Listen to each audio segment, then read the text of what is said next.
Hey guys, in this video, I'll show you how you can enter Vanilla Visa gift card to Xbox One. So make sure to watch this video till the end and let's get started.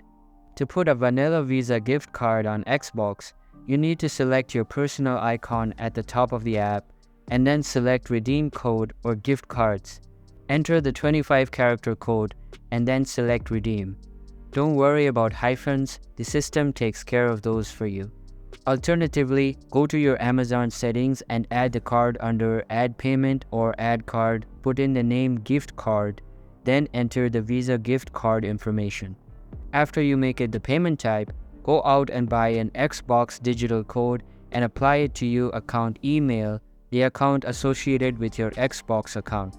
And that's how you can enter Vanilla Visa gift card to Xbox One. Hope you liked the video. Thanks.